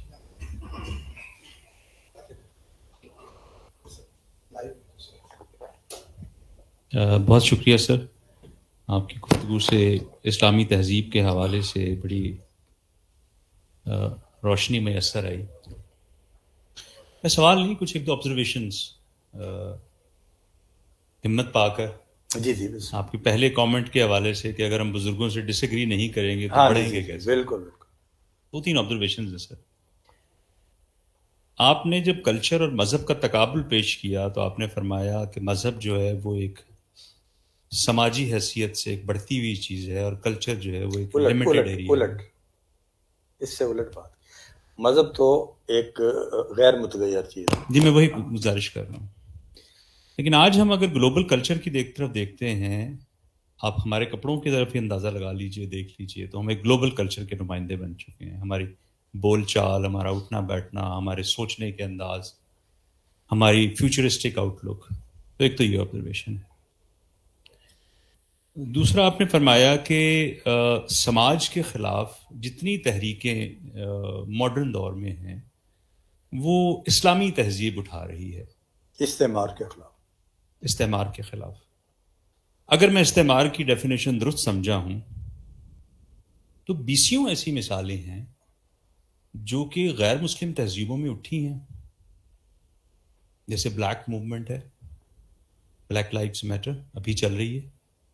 جیسے 99% کی موومنٹ ہے، جیسے کیوبا کی ہے ساؤتھ امریکہ میں. Even Martin Luther king junior کی جو مثال ہے وہ ہمارے سامنے ہے. اسی طرح سے ابھی ایک بچی انوائرمنٹل کے حوالے سے گوتھنبرگ سویڈن میں ایک شاندار موومنٹ چلا رہی ہے. اور یہ جو موومنٹ ہے اگر صرف اس کو اگر ہم ایکسپریسو انداز میں دیکھیں تو یہ والی مثالیں ہیں. اگر اس کو ایک سماجی رویوں میں تبدیلی اور معاشی رویوں میں تبدیلی دیکھیں تو چائنا کی موومنٹ اتنی بڑی سامنے ہے جو کہ سامراج کے سامنے کھڑی ہو گئی ہے. تو ایک تو یہ آبزرویشن ہے. اور آخری آبزرویشن گزارش میں یہ ہے کہ ہمیں اپنے تہذیبی جو اوج حاصل ہے اس کو ضرور سیلیبریٹ کرنا چاہیے، لیکن اس کا مطلب قطعاً یہ نہیں ہے کہ دوسری تہذیبوں کو جو اوج حاصل ہے اس کو منیمائز. جی بہت اچھی بات. بہت شکریہ. بہت اچھی بات. یہ 3 سوال آپ نے کیے. پہلا سوال آپ کا تھا کہ صرف مذہب نہیں، یعنی ہاں آج کا کلچر جو ہے ہم سارے کا سارا دیکھیں، جو آپ کی کلچرل آئیڈینٹی ہوتی ہے وہ امتیازات سے پہچانی جاتی ہے، اشتراکات سے نہیں. یعنی دوسرے کلچرز کے ساتھ جو آپ کے اشتراکات ہیں اس سے آپ کی آئیڈینٹی نہیں بنے گی. آپ کی آئیڈینٹی اگر تک ہم نے پہنچنا ہے تو اس سے جو امتیازی باتیں ہیں ان سے پہنچیں گے. اب ایران میں جو لباس کا مسئلہ ہے، انہوں نے ٹائی غائب کر دی، سارا لباس وہی ہے. اب لباسوں کی بعض آسانیاں ہیں، انوائرمنٹل مسائل ہیں، کام کرنے کے حوالے سے چیزیں ہیں، تو وہ تو آپ کی اسی روح کے مطابق کہ کوئی بھی اچھی چیز جو ہے کسی بھی دوسری جگہ سے اسے لینے میں کوئی حرج نہیں ہونا چاہیے. ہم نے لے لیا لباس ہی فرض کریں لے لیا پتلون میں ذرا سمارٹ رہتا بندہ, ایکٹیو رہتا, لے لیا. لیکن کیا آپ نے جہاں جہاں اپنی تہذیبی آئیڈینٹیٹیز کے اشارے اور مظاہر بچائے ان کا تذکرہ نہیں ہوگا؟ ان کا تو تذکرہ ہوگا. ایون آپ یہ دیکھ لیں کہ بعض سرمایہ دارانہ نظام کے نتیجے میں بھی بہت سارا کلچر نکلتا ہے. ریلوے ایک جیسے ہوگا, ایئرپورٹ ایک جیسی ہوگی, دفاتر کے سسٹم ایک جیسا ہوگا, لیکن اس سے کبھی یہ نہیں ہوتا کہ جاپانی کلچر امریکی کلچر ایک ہو گیا. پھر بھی سب کا کلچر الگ الگ. اس لیے جن مماثلتوں کا آپ ذکر کر رہے ہیں وہ کلچر کی جو یونیک آئیڈینٹیٹیز ہیں ان کو نہیں واضح کرتی. اب دوسرا سوال آپ کا جو تھا, میں نے ہرگز یہ نہیں کہا کہ دوسری قوتیں موجود نہیں, میں مذہب ڈسکس کر رہا تھا. میں کہہ رہا تھا ایک مذہب بھی آج دنیا میں موجود نہیں ہے جو تہذیبی سطح پر کولیکٹیو سروکار کے ساتھ موومنٹ بنا رہا ہو. اس کی جواب دیں کوئی آپ. میں نے مذہب کے بارے, اس کا مطلب یہ نہیں میں کہہ رہا کہ بھی اینٹی سامراج جو ہیں غیر مذہبی تحریکیں موجود نہیں ہیں, وہ موجود ہیں, آپ نے بالکل ٹھیک کہا. میں نے یہ کہا کہ جو اسلامی تہذیبی روح ہم ڈسکس کر رہے ہیں تو ظاہر ہے اس کا موازنہ دوسری مذہبی تہذیبی روحوں کے ساتھ ہوگا. تو وہاں مذہبی تہذیبی روحیں جو ہیں وہ پرسنلائزڈ ہو گئیں.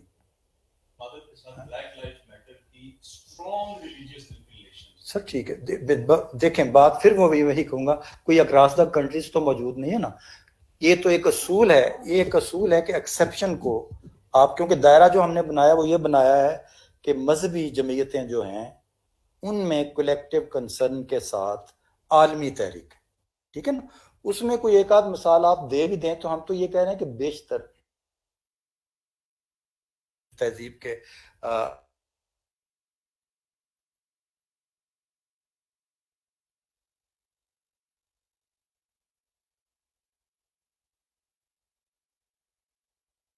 جی. تیسرا بھی تھا کوئی سوال میرا خیال, جی وہ کیا تھا؟ ہاں ہاں جی بالکل بالکل. یہ تو میرا خیال میری ساری گفتگو میں ایسی کوئی بات نہیں آئی. میں نے یہاں صرف یہ بتایا کہ اسلامی تہذیبی روح کیا چیز ہے. اگر یہ غیر مقامی ہے تو میں نے بدھزم کا ذکر کیا تھا ساتھ, ٹھیک ہے نا. تو ایسی بات نہیں, جہاں ہے چونکہ میرا ٹاپک یہ ہے میں نے اسی کو فوکس کرنا. جی السلام علیکم. بہت اچھے طریقے سے بات سمجھ میں آئی ہے, لیکن ایک دو کوشچنس میرے بھی ہیں. پہلے تو ایک کامنٹ ہے ان کے سوال کے حوالے سے کہ جو بلیک لائیوز میٹر ہے اس میں ظاہر ہے کہ بنیادی نقطہ ریس کا ہے, اور اس میں جہاں اہم کردار ادا کریں تو اسی طرح ظاہر ہے کہ وہاں جو بلیک لائیوز میں مسلمان جو ایک ریپرزنٹیشن ہے وہ بھی بہت اسٹرانگ ہے. اچھا, میرا جو سوال وہ ہے کہ کیا ہمیشہ ہی, جیسے آپ نے برصغیر کی مثال دی قومیت کی حوالے سے, کہ جب قومیت اور تہذیب کا ایک انٹرسیکشن بنتا ہے تو اس کے بعد کیا یہ ایک اس کا ایک نیچرل یا آرگینک مینر ہے کہ اس کے بعد ہمیشہ ایک پاور کو کلیم کیا جائے گا, اور یا نیچرل پروسیس میں کہ اگر ہم وہاں ایک قومیت میں رہتے تھے اور ہمارا تہذیبی ورثہ ہم نے اسلام سے لیا تو اس کا نیکسٹ سٹیپ یہ تھا کہ ہم نے ایک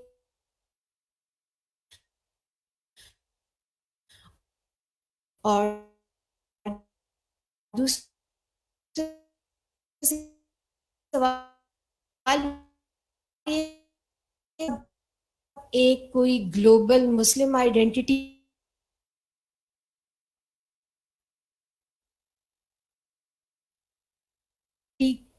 میں بھی. دیکھیں جی, پہلی بات جو آپ نے کی میں اس کو آدھا سمجھاؤں گا آپ کا سوال کو.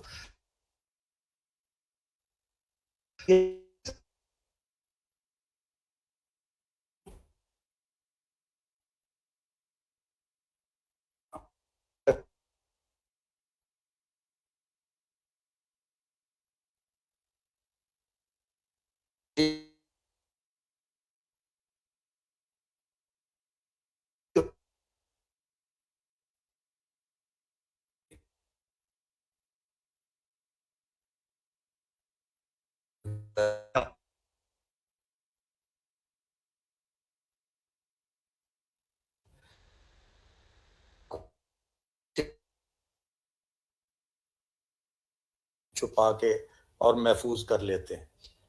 آپ کا کوئی فعال رول نہیں ہوتا، کیونکہ فعال رول تو اکثریت کا ہی ہوگا، لیکن آپ اپنے اس کو بچاتے ہیں. اب ترکی کی ذرا مثال ذہن میں رکھیں. آپ کو پتہ ہے کہ ترکی میں تاترک کی اس موومنٹ کے نتیجے میں یہ کہا گیا کہ نماز بھی ترکی میں پڑھیں، اب اذان بھی ترکی میں دیں. تو آپ کو پتہ ہے کہ جب پھر ریوائز کیا گیا، جس روز اجازت دی گئی کہ آج سے آپ اذان جو ہے وہ عربی میں بھی دے سکتے ہیں، تو ایک مسجد میں بھی اذان ترکی میں نہیں ہوئی. اس طریقے سے یہ بچا کے رکھا گیا. تو اب یہ جو چیزیں ہیں نا، اس کے دیکھیں، ہمیں یہ ماننا چاہیے دنیا میں بہت ساری تہذیبیں ہیں، ہمیں تو اپنی تہذیب سے ایسوسیٹ کرنا ہوگا نا. اگر کوئی بندہ ایک تہذیبی ہیبیٹیٹ کو چھوڑ کر نارمل رہ سکتا ہے تو چھوڑ دے، کسی نے کسی کو نہیں روکا. لیکن جو بندہ اس کے اجتماعی تشخص کی بات کرتا ہے، ایسوسیٹ کرتا ہے، فیل کرتا ہے، سب لوگوں کے ساتھ اس کا دل دھڑکتا ہے، اس کو تو وہ حق ہے نا وہ ساری باتیں کرے. تو اس لیے ہم یہ کہہ رہے ہیں کہ یہ ایک بہت عظیم تہذیب ہے، اور اس کی روح جو ہے وہ تمام مذاہب سے نکل چکی ہے، اس میں موجود ہے. یہ بات میں نے ایک بہت دو ٹوک الفاظ میں کہی ہے. ایک بھی ریلیجس تہذیب کے اندر کلیکٹو سروکار کے ساتھ وہ مسئلہ نہیں رہ گیا اتنا جاندار طریقے کے ساتھ، ڈائنامک طریقے سے. کوئی ایک آدھا مثال کسی ایک چھوٹے سے ایریا کی دے دیں گے تو اس سے یہ نفی نہیں ہو جاتی اس بات کی. دوسری بات آپ نے بیٹے کیا کی ہے؟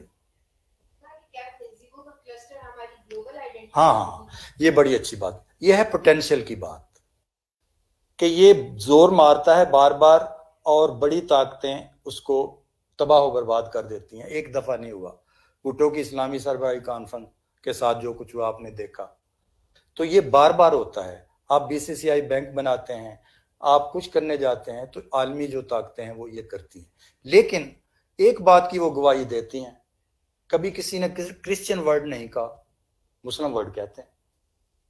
ٹھیک ہے، پاکستان بم بناتا ہے تو اسلامی بم ہو جاتا ہے. اس کا مطلب ہے ابھی آپ نے دیکھیں نا، جب بھی کوشش ہوتی ہے، ابھی وہ انڈونیشیا وغیرہ نے جو بڑی کانفرنس کی، آپ نے وعدہ کیا ہوا تھا، آخری وقت میں آپ کو حکم آ گیا کہ آپ نے نہیں شریک ہونا، تو آپ نہیں گئے وہاں. تو وہ ایک چیز جو ہے جو امرج کرتی ہے. اب اقبال نے پان اسلامزم سے اختلاف کیا تھا کہ بھئی ایک ہی آرگنائزیشن کے ماتحت پورے مسلمان ممالک کا دنیا میں ہونا، میں اس کی حمایت نہیں کرتا. تحریک خلافت کی بھی اقبال نے کبھی حمایت نہیں کی، کیونکہ وہ گراؤنڈ ریالٹیز کو دیکھ کر یہ سمجھتا تھا کہ یہ چیزیں، یہ ادارے آؤٹ آف ڈیٹ ہو چکے ہیں. وہ یہ کہتا تھا مسلمانوں کی دولت مشترکہ ہو، ان کی کرنسی ہو، اقوام متحدہ کی طرح کی کوئی تنظیم ہو، اپنی اپنی آئیڈینٹیز ان کی قائم رہیں. تو یہ بڑا نیچرل بات ہے. جی اور کوئی؟ سر شکریہ آپ کے وقت کا، اور بڑی مؤثر گفتگو اس حوالے سے، تہذیبی حوالے سے. ایک سر سوال کچھ یوں ہے کہ جب ہم پاکستان کی اسلامی تہذیب کی بات کرتے ہیں اس ریجن کے اندر، اب ہم یہ بھی دیکھتے ہیں کہ دنیا میں بہت سارے مسلم ملک ہیں، اور ہر ملک میں اپنے انداز سے اس مذہب نے اس میں کردار ادا کیا. اب گھوم پھر کے بعد جب دیکھتے ہیں تو ایک جو پالیٹکس ہے، جو پولیٹیکل پاور ہے، جو سٹرکچر ہے، یہ ایک کسی نہ کسی حد تک ایک اس کی فاؤنڈیشن اس ڈیبیٹ میں آ جاتا ہے کہ کیا اس کی at the end of the day جو اینڈ کلمینیشن ہے، جس طرح انہوں نے بھی سوال کیا، وہ اس ڈائریکشن کی طرف ہے یا نہیں. اس میں بنیادی ہمارا سا مسئلہ جو ہم نے تاریخ میں بھی دیکھا، آپ یہ جاتا جیسا بات بھی کر رہے ہیں، کہ ایک سینس آف ایلینیشن آ جاتا ہے باقی لوگوں میں. دنیا کا ایک فریم ورک کام کر رہا ہے، اس میں سینس آف جب ایلینیشن آتا ہے، جس استعماریت کی بھی ہم بات کرتے ہیں، جب ہم ان کے خلاف لڑتے ہیں یا چیلنج کرتے ہیں، تو ہمارے فنڈامنٹلز ہیں کیا؟ اب نیشن سٹیٹس کا زمانہ ہے، قومیں اپنے انٹرسٹ کی طرف جا رہی ہیں، لینگویجز کی طرف جا رہی ہیں، پروٹیکٹ کر رہی ہیں. دوسری طرف یہ ایک احیا کا بھی ہمارے اندر ایک جذبہ موجود ہے کہ جی تہذیبوں کا، پرٹیکولرلی اسلام کا. اس میں پھر ہم وہ ایک سچویشن ایسی میں آ جاتے ہیں کہ ہم تمام دنیا ورسز ون، ایک تہذیب جو اس وقت آپ مسلم ورلڈ کی بات کر رہے تھے کہ ٹیررزم کے بھی الزام لگتا ہے، باقی چیزوں کا بھی الزام لگتا ہے. تو ہمیں وہ بنیادی نقطہ ہے کیا جس کی بنیاد پہ اگر اس تہذیب کا احیاء ہو رہا ہے، تو کیا اس کو سیاست سے الگ کر دیا جائے اور دنیا کے لیے قابل قبول قابل؟ بڑی اچھی آپ نے بات کی. دیکھیں جی، اس میں ہمیں سب سے پہلے یہ غور کرنا چاہیے، ایک تو یہ کہ تہذیبی جو مسئلہ ہوتا ہے، یہ خالص سیاسی جو ڈسکورس ہے، اس کے ذریعے سے کبھی بھی نہیں سمجھ میں آ سکتا، اس لیے کہ دنیا ایک پیکج کی شکل میں کام کر رہی ہوتی ہے. اب مسلمان جو بادشاہ تھے وہ کوئی اسلام کے وہ کوئی سپاہی نہیں تھے، وہ اپنی پاور کے لوگ تھے، لیکن ان پاور ہنگری لوگوں کو بھی لوگوں کے جن کے اوپر ان کو حکومت کرنی ہوتی تھی ان کے ثقافتی پریشرز جو تھے قبول کرنے پڑتے تھے. تو تہذیب کا ڈسکورس یہ ہے اور طاقت کا ڈسکورس. اب جتنی ریاستیں ہیں مارکسین پوائنٹ آف ویو سے وہ ساری کی ساری بدماشوں کا اکٹھ ہوتی ہیں. ریاست بنتی ان معنوں میں ہے کہ جو آپ کے ویسٹرن انٹرسٹ کے لوگ ہوتے ہیں وہ اکٹھے ہو کے رول کرتے ہیں. اب اس کے باوجود تہذیب کا سفر تو رہتا ہے نا جاری. اب تہذیب کو ان کے سیاسی آبجیکٹیوز کے نقطہ نظر سے دیکھیں گے تو نظر نہیں آئے گی. اس لیے میں ابھی آپ کو بتاتا ہوں کیسے نظر نہیں آئے گی کہ وہی دنیا بھر کے مجاہدین اس پر امریکہ فلمیں بناتا تھا، ان کو فریڈم فائٹرز کہتا تھا. افغانستان میں جب رشیا کے خلاف لڑ رہے تھے روز انڈیا کو یہ کہا کرتا تھا کہ تم کشمیر میں ہیومن رائٹس پامال کر رہے ہو. دنیا بھر سے لوگوں کے اکٹھے لا کے اور رشیا کے خلاف لڑانا ایک بڑا فریڈم فائٹنگ تھی. تو دہشت گردی ہو گئی اس کے بعد جب اس نے قبضہ کر لیا افغانستان پر. تو نیکڈ آئی سے ذرا ان چیزوں کو دیکھیں نا کہ جن کو آپ کہتے ہیں کہ ہمیں وہ ایلینیٹ کر رہے ہیں وہ اپنے ویسٹرن انٹرسٹ میں کر رہے ہیں ایلینیٹ. یہ ٹھیک ہے کہ اسٹریٹجیکلی ہمیں اس کی زمینی تھریٹس کو سمجھ کر اپنی بنانی چاہیے اسٹریٹجی، یہ بالکل ٹھیک ہے، لیکن اس کو علمی اور آئیڈیولوجیکل فیور نہیں دے سکتے ہم. اگر دنیا ہمیں دہشت گرد کہتی ہے تو ہم کہیں گے یہ ہمارا قصور ہے، یہ تو ہم کبھی نہیں مان سکتے. ہمیں انہیں ایکسپوز کرنا چاہیے. کوئی انٹلیکچوئل بولتا ہے پری ایمپشن پہ، کسی نے بولا کوئی امریکہ؟ مجھے بتائیں دنیا بھر میں. اب مجھے بتائیں سعودی عرب میں گردن بھی کاٹی جاتی ہے، ہاتھ بھی کاٹے جاتے. آپ کا انٹرنیشنل میڈیا جو یہاں ایک چھوٹے سے بچے کے بارے میں کہتا جی یہاں چائلڈ لیبر ہے، یہاں فلاں ہو گیا، یہاں فلاں ہو گیا. بڑے بڑے سیمینار آکسفورڈ یونیورسٹی کے پیسوں سے دوسرے پیسوں سے اس لیے منائے جاتے ہیں کہ پاکستان کو گالیاں دی جائیں کسی نہ کسی سیشن میں. تو یہ کس نے اس کا جواب دینا ہے؟ اس کا جواب یہاں کے انٹلیکچوئل نے دینا ہے نا. تو کیوں نہیں دیتا؟ وہ ان کے ہینگ اوور میں آ جاتا ہے اور وہ کہتا ہے جی ہمارا ہی قصور ہے سارا. میں کہتا ہوں جب پوری دنیا گھٹنے ٹیک چکی تھی امریکہ کے سامنے افغان وار میں، اگر ہم نے ڈبل کراس کیا ہے تو زندہ باد. ابھی میں نے آپ کو یہ باتیں نہیں بتائیں کہ گئی گزری صورتحال میں یعنی جیسے جنگ جمل اور جنگ صفین کے بڑے دھچکوں کے باوجود یہ اسلامی تہذیب گرو کرتی چلی گئی اور پھیلتی چلی گئی. اسی طرح سے سکوت ڈاکہ جیسے واقعات ہونے کے باوجود اور بڑے بڑے ماشاءاللہوں کے باوجود پاکستان کے پوٹینشیل کا کبھی کارکردگی آپ دیکھیں. کتنے ملک آزاد تھے جی جب پاکستان بنا مسلمان؟ ابھی ہم نے کچھ سال پہلے 6-7 ملک آزاد کروائے. کیا یہ آپ کا کریڈٹ نہیں ہے؟ تو بات یہ ہے کہ جیسے دنیا کو اپنی سینس آف ویکنس کو پروٹیکٹ کرنے کا حق حاصل ہے، ہمیں بھی حق حاصل ہے. تو اس لیے کوئی ہم چھوٹی موٹی تہذیب نہیں ہے، بہت بڑی تہذیب. ایک تو میں جو آپ نے ریلیجن کی ڈیفینیشن کی بات کی کہ ریلیجن جو ہے اس کی ڈیفینیشن کی فلاڈ ہے، اس کو جب ہم اپلائی کرتے ہیں تو اس سے پرابلم پیدا ہوتا ہے. یہ چیز تو ویسٹ نے بھی ریئلائز کر لی اور تھیولوجنس نے بھی یہ کہا کہ ریلیجن کا جو کانسیپٹ ہے یہ ریلیجیو سے اور گریک اوریجن سے آیا ہے اور پائٹی سے نکلا ہے اور یہ بہت ہی پرسنلائز چیزوں کو ڈیل کرتا ہے. اس دھرما کے کانسیپٹ کو، دین کے کانسیپٹ کو، جو بھی ساری کانوٹیشنز ہیں ان کو نہیں کرتا، ڈیل نہیں کرتا. اور پھر انہوں نے اسپلٹ کی بات کر دی، فیتھ اور کیومولیٹو ٹریڈیشن کی، اور جو ظاہر ہے کہ ساری سویلائزیشن کے آسپیکٹس ہیں یہ ظاہر ہے کہ یہ تائیدی میں نے بس ایک بات کہنی تھی. اور دوسرا یہ کہ آپ نے جو مسلم آئیڈینٹی کی بات کی ہے اس میں ڈیفینیٹلی کوئی خاص بات ہے، کیونکہ چائنا میں بھی جب انہوں نے یہ سارا جو کلچرل ریولوشن آیا ہے اور جو سپریس کیا ریلیجن کو، تو کنفیوشنزم اور داوزم کی 2000 ایئرز اولڈ ہسٹری تھی وہاں پہ، وہ سب سپریس ہو گئے اور کوئی دوبارہ سے اس کی ریوائول کی بات اس طریقے سے نہیں ہوئی، حالانکہ بہت کلٹیویٹڈ کلچر تھا. لیکن جو تھریٹ موجود ہے وہ صرف مسلمانوں سے موجود ہے, اور اس کے اوپر بار بار آپ ہم دیکھتے ہیں شنجیان میں بھی دیکھتے ہیں, لوکل خوئی مسلم کلچر میں بھی دیکھتے ہیں کہ کوئی نہ کوئی مسلم آئیڈینٹی میں چیز ایسی ہے جو دوبارہ ریوائول کی طرف جاتی ہے اور تھریٹ بنتی ہے, جس کی وجہ سے ان کو بار بار بات کرنی پڑتی. ایک سوال سے میرا یہ ہے کہ جب ہم سویلائزیشنل اس کی بات کرتے ہیں, اسپرٹ کی, جو آپ نے تہذیبی روح کی بات کی, اس کا جو نیا ڈائمنشن سامنے آیا ہے جب آپ اس کو ریلیجن سے کاٹ کر دیکھتے ہیں, جیسے جوڈیزم نے دیکھا اور ہیومنسٹک جوڈیزم نے کلیم کیا کہ ہم ایک سویلائزیشن ہے, ہم ریلیجن نہیں ہے, ہم کلچر نہیں ہے. یعنی جوڈیزم ایک, یہ جوئشنس ایک سویلائزیشن ہے, اور یہی امپیکٹ اسلام کے اوپر بھی آ رہا ہے کہ ہم لوگوں کو یہ کہتا سنتے ہیں کہ میں کلچرل مسلم ہوں یا بائی کلچر ایک مسلمان ہوں, لیکن میں ریلیجیس طور پر مسلمان نہیں ہوں یا مذہب کے ساتھ میں آئیڈینٹیفائی نہیں کرتا. اس کو آپ کیسے دیکھتے ہیں کہ اگر ہم صرف تہذیبی روح کی بات کریں؟ بڑا اچھا سوال ہے, بڑا ڈیلیکیٹ آپ نے بات کی ہے.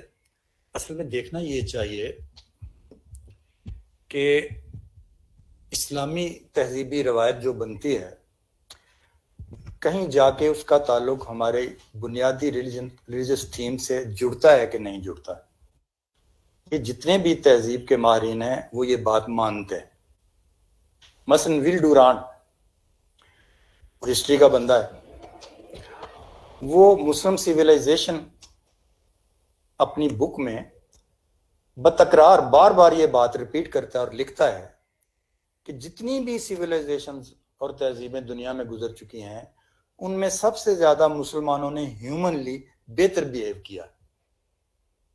تو ظاہر یہ کریڈٹ کس کو دے رہا ہے؟ اسی طریقے سے میں آپ کو ایک جملہ ضرور بتانا چاہتا ہوں ڈاکٹر کنیز یوسف کا. انہی موضوعات پر بات ہو رہی تھی تو ڈاکٹر کنیز یوسف جو قائد اعظم یونیورسٹی کی وائس چانسلر بھی رہیں, پھر ہسٹری کمیشن کی چیئر پرسن بھی رہیں, تو انہوں نے یہ کہا کہ میں تاریخ کی ادنا سی طالب علم ہوں اور میں یہ سمجھتی ہوں کہ 1400 سال کے بعد تشکیل پاکستان مسلمانوں کی دوسری بڑی اچیومنٹ. اب ظاہر ہے جب وہ یہ بات کر رہی ہیں تو اسلامی پوٹینشلی کی بات کر رہی ہیں اور کوزے میں دریا بند کر رہی ہیں. دیکھیں یہ جو عام معمولات زندگی کے ہوتے ہیں نا, ان کو ڈیٹیل میں جانچ کر کہ آپ ریلیجن کے ساتھ موازنہ کریں, کہیں یہ چیز ٹکرا رہی ہے, یہ جیسے میں نے ابھی تصویر کی بات کی. اور آپ کو اقبال کا ایک بڑا زبردست جملہ میں آپ کو بتاؤں جو اس کے اسی لیکچر میں موجود ہے, یہ جو الہ آباد والا لیکچر تھا. اقبال کہتے ہیں کہ برصغیر میں جب ہم ایک نیا ملک بنائیں گے تو ہمیں یہ موقع ملے گا کہ اسلام کے چہرے سے عرب کلچر کی سامراجی چھاپ بھی اتار سکے. تو ہم میں سے بہت سارے لوگ جو عربی کلچر کو اسلام سمجھتے ہیں, ان کے لیے کتنا بڑا یہ آنکھیں کھولنے والا جملہ ہے اقبال کا. تو اس لیے کلچر میں ایک دور کا تعلق بنتا ہے ریلیجن کے ساتھ, اور کوئی جو سوشالوجی کا بندہ ہے, اینتھروپالوجی کا بندہ ہے, یہ بات ماننے کے لیے تیار نہیں ہوگا کہ اسلامی تہذیبی روایت میں اسلام کا دخل نہ ہو. یہ اس طرح کا ریلیجن نہیں ہے. اسی لیے اقبال نے کہا نا مسلسل سماجی موومنٹ ہے. تو وہ دانی صاحب تھے یہاں, دانی صاحب آپ کو یہ نہیں کہا کرتے تھے ہندو مسلم تہذیب, وہ اس ٹرم سے سخت اختلاف کرتے تھے. وہ کہتے تھے اسلامی ہندی تہذیب کہیں, اس لیے کہ اس کی میجر تھیمز جو ہیں, اس کی جو روح ہے, اسپرٹ ہے, وہ اسلام ہی سے آئی ہوئی ہے. وہ اپنی زندگی کے ڈیٹیلز میں بتاتے تھے کہ دیکھیں یہ کیسے جا کے اس کے ڈانڈے ملتے ہیں اسلام سے, اس بات کے کیسے ملتے ہیں, اس بات کے کیسے ملتے ہیں. اس لیے بات اصل میں یہ ہے کہ ایک تو یہ ریلیجن سب سے آخر پر آیا, اس وقت آیا جب ڈیڈکٹیو اور انڈکٹیو لاجک گلے مل رہے تھے. اب اتنا بڑا متوازن ایکسپیرینس جو ہے, اس کا چانس ہی نہیں رہ گیا ہسٹری میں کہ تھیولوجیکل یا اسپرچول اور میٹیریل کا اتنا متوازن ایکسپیرینس کسی شخصیت کے اندر آ سکے. پاسبلٹی نہیں رہ گئی. اور اسلام اس لیے پرسنل مسئلہ بنایا نہیں جا سکتا کہ اس کے ادارے ہیں کولیکٹیو کنسرن رکھنے والے, وہ قدم قدم پر قلعے کی صورت میں کھڑے ہیں, یعنی حفاظتی قلعے ہیں اسلامی تہذیب کے, وہ ان کو آپ کیسے بائی پاس کر سکتے ہیں. بہت شکریہ سر. آن لائن اگر سوال کسی کا ہے راولپنڈی کیمپس اقبال ہال سے, میرا خیال ہے آن لائن کوئی سوال نہیں ہے. سر بہت شکریہ آپ کا. بہت جی مجھے اچھا لگا, اور سوالات کا مجھے اور بھی زیادہ مزہ آیا. کیونکہ سوالات خود بات کرنے والے کو متحرک کرتے ہیں، جواب دینے والے کو، اور جہاں کہیں وہ تھوڑا سا اپنے آپ کو کمزور فیل کرتا ہے تو وہاں بھی اپنے آپ کو مضبوط کرنے کے لیے مزید کچھ پڑھتا لکھتا ہے. تو بڑی مہربانی آپ کی، بہت بہت شکریہ. اچھا یہ پہلے اتار لیں.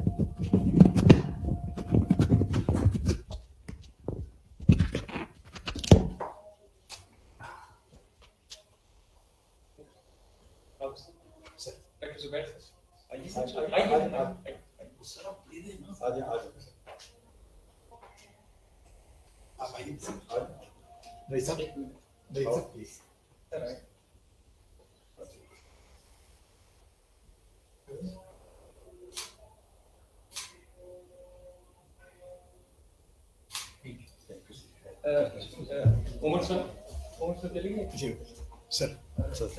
ادھر آ جاؤ. آپ میرے ساتھ ہم نے ریفریشمنٹ کا ارینجمنٹ کیا میرے ساتھ کمرے میں. آپ جاتے ہیں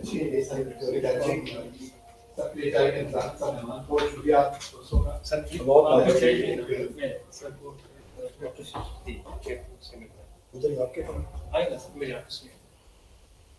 بہت شکریہ.